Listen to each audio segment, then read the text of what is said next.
Hi, I'm Carrie and this is Saunders Sisterhood. This is a YouTube channel for the single and childless, not by choice person. The video today is things to do on Mother's Day. So the day I'm filming this, tomorrow is Mother's Day, and this is a really complicated holiday for a lot of people. Whether you're grieving a mother, whether you had a really complicated or yucky relationship with your mother, whether you're grieving a child, or if you're like me, if you are childless, not by choice. This day can be a really difficult day. So I wanted to get on here and offer up some ideas or suggestions for ways to cope or distract yourself on this day, if you're like me and this day can be a bit difficult.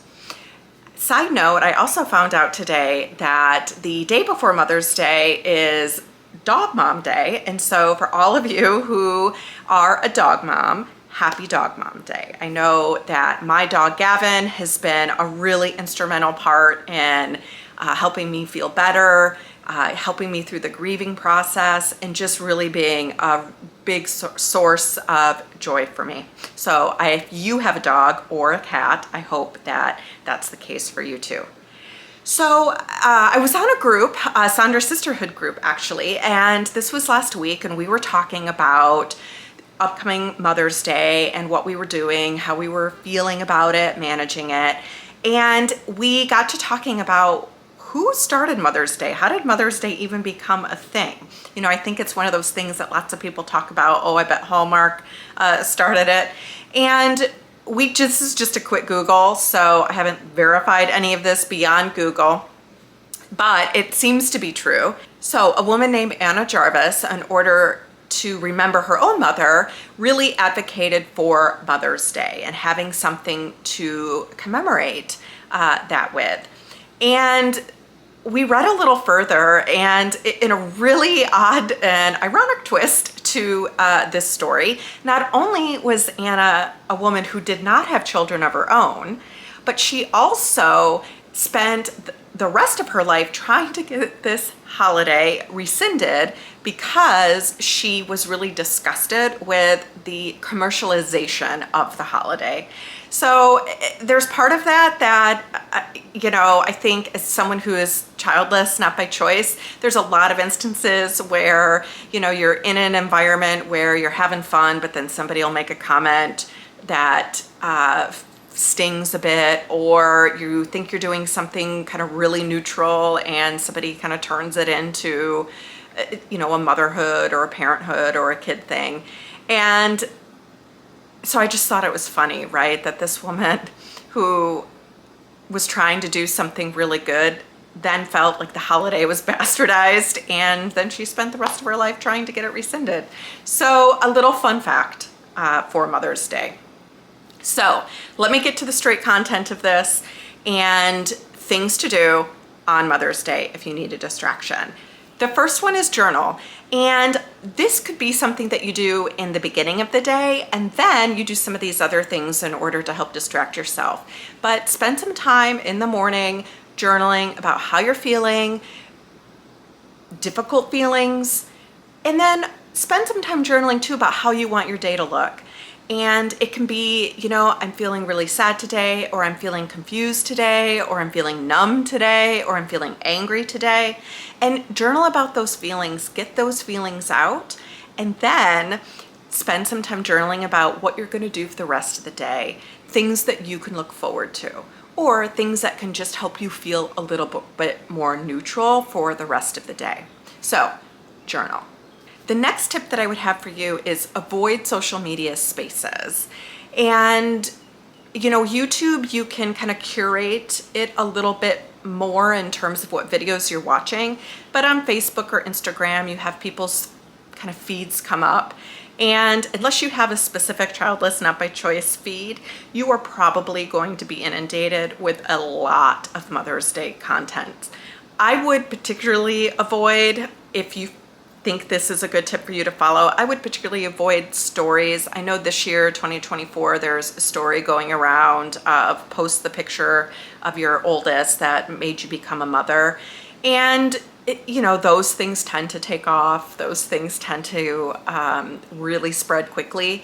And so Make this a social media free day if you feel like it's not going to be helpful for you. The next couple of tips are just things to help you distract, get your body moving, get out in the sunshine if you're somebody where the sun is shining, and it is somewhere where it's probably not going to be big crowds of kind of families celebrating Mother's Day. So the dog park, if you have a dog, going on a walk, going on a hike. Maybe you want to go into the mountains or go to a state park or go somewhere a little further out. So then you can have a little bit more peace or time to yourself in order to walk, process, think.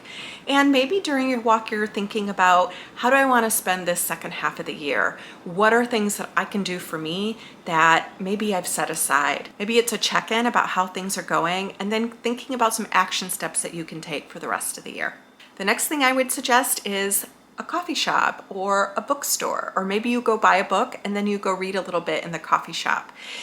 Maybe you have a favorite coffee shop where the ambiance is really good, it's cozy, nice music playing. Think about going somewhere where you feel comfortable.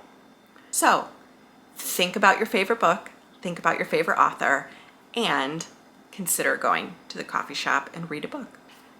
So the next thing I might suggest is spend the day watching your comfort show. We all have that show where we could watch on repeat, that it makes us laugh, or we get really invested in it, or we can kind of halfway pay attention because we've seen it a lot. Some popular ones are Friends, Gilmore Girls, The Office, Modern Family, Parks and Rec. Maybe you have a favorite movie. Consider just cozying up on your couch, maybe getting your favorite food, your favorite drink, and spending the day not thinking about anything, but watching something that brings you comfort, that's predictable, doesn't give you anxiety, and you might laugh a little bit as well. The other thing you can do is, if you need a little bit of comfort or encouragement or support on this day, do what you're doing. Get on YouTube and watch videos that are geared toward women who are childless, not by choice, or that are made by women who are childless, not by choice, because you will likely find some encouragement, some direction, some validation in how you're feeling today. These are days where it can feel like everybody in the world is a mother except for you, that this happened for everybody except for you. Why didn't it happen for me? Why me? What's wrong with me? On and on, right? All of this really heavy, heavy negative talk. And you are not alone in not having children, despite wanting children. So this channel has lots of videos geared toward the childless, not by choice person. If you are single and childless, not by choice, particularly they're geared towards you. But there's also some other videos out there too. So hop on YouTube, just like you are, and put childless, not by choice in the search engine and watch some videos. The next thing to suggest is maybe you want to refresh your space a little bit. This could be a really good day to light a candle of your favorite smelling aroma, put on some music. I always like to kind of go to what was my favorite music in high school. There's something about that gives me a boost of energy. 90s alternative is particularly fun for me. So put on your favorite music, maybe light a candle if you want, and refresh your space. Maybe you're gonna rearrange your furniture to give it a new look. Maybe you're gonna go buy some flowers or go buy some plants and then rearrange those in your home. Something that you can feel like, I love this space, I'm proud of this space. And even though there's not children running around, this space is mine and it feels cozy and it feels like home.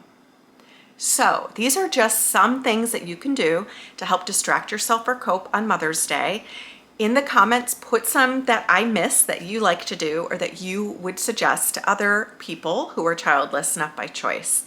And I just want to say, this is a hard day. I'll be thinking about you, and know that you are not alone on this day.